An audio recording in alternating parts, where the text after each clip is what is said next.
What's up, Tony T. Roberts here, Def Comedy Jam All-Star of anything. You watch a Human Meal magazine, Human Meal Uncut, Human Meal News. If you ain't watching it, you need your ass beat.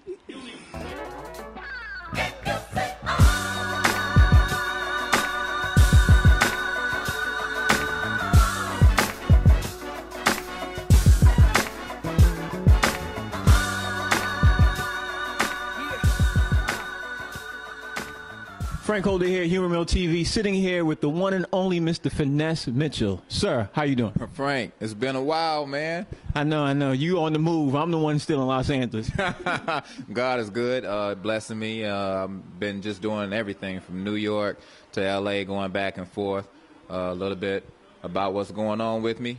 I'm on the Disney Channel show now called Ant Farm. We're going into our 3rd season. Single Ladies that shoots out of Atlanta, and that starts in the summer. And now I'm doing some guest correspondent stuff on the Today Show. That's out of New York. So now let's rewind. Let's go back. How did the Today Show thing come about? Well, you know, back in the day, I wrote that book, Your Girlfriends Only Know So Much, and I had the column in Essence Magazine giving women relationship advice.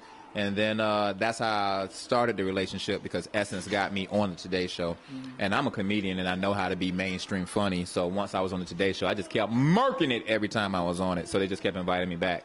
So when it was actually time for something new to talk about, like the tour and Ant Farm being the #1 show on Disney Channel, they were like, hey, well, come on and talk about Shaq All-Star Comedy Jam Tour, and let's talk about whatever you want to talk about. But speaking of tour, how did that relate to you even getting on the Shaq Comedy All-Star Tour? Because now you have one audience with the Ant Farm show, and now you have a Shaq Comedy All-Star Tour that's just growing. Like, how'd that come about? You know, I felt like I used to be a favorite on Comic View, so that's how I got my career started. And then when Lauren Michaels and those guys snatched me up on SNL, I immediately lost my black fan base. They was just non-existent. I go do the improvs and, you know, different colleges and corporate gigs, and there'd hardly be any black people there. So it became we let Shaq All-Star people know this is what their 4th year. You know what I mean? That, hey, I was interested.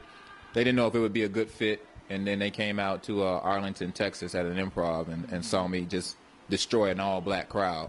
And then that's when they made the call to Jeff Clanagan and Quincy Newell, and here I am on the Shaq All-Star Tour. You know, you're one of the only comedians with so many diverse audiences. I'm trying to figure out how you would even try to juggle all those audience bases to try to stay relevant with all of them. So how do you even do that?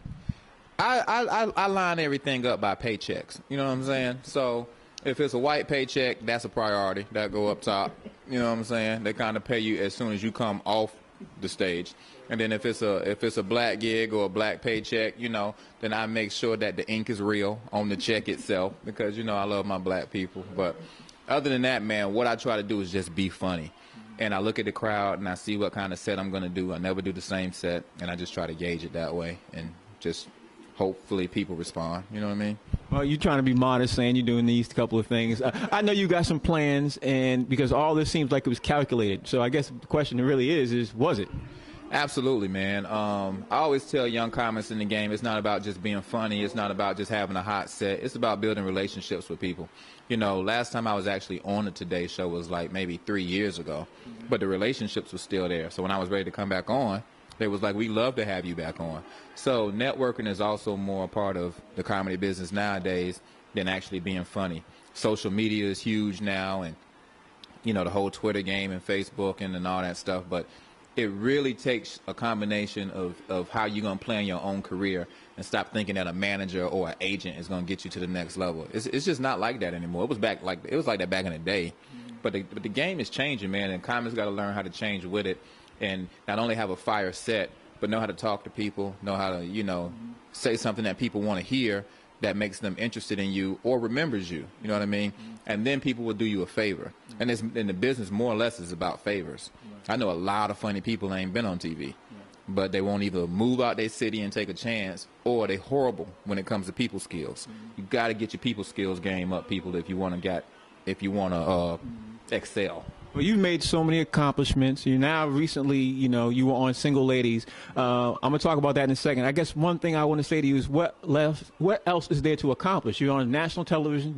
You're on a national tour. You even got a white audience, you know, or they call it a mainstream audience. What else is there left to accomplish that you haven't accomplished? Just producing.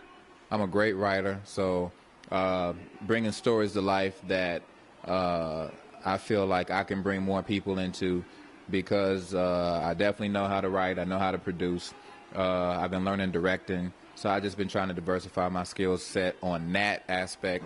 And like most people, you hear a lot of people say, oh, I want to be behind the camera, I want to do this, I'm about to direct this, but I'm actually learning it and about to put something out there, hopefully in 2013. And so, you know, that's where I want to go next, and that's the bottom line. You know, I want to be in front of the camera because this face right here belongs in front of the camera. And then I want to be behind the camera because I want to help put some of my friends and some of my people on. Okay. I guess the last question I want to ask you is, can you explain to the audience out there how the single ladies thing came about? Because you were the last, no offense to you, but it didn't seem like that's the thing that you would even be thinking about or that you'd be interested in, would be being on single ladies. Right.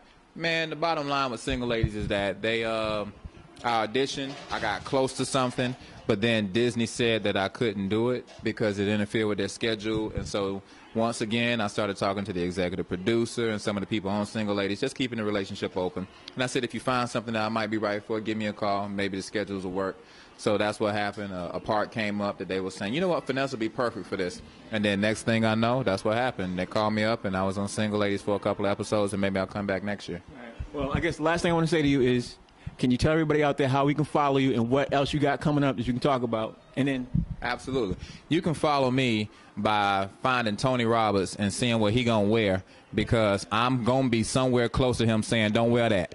So that's how you can find me. You know, I don't know if it's tennis shoes with boots and sandals at the same time, but no. You can follow me on Twitter at Finesse Mitchell, Facebook Finesse Mitchell, and on my website FinesseMitchell.com.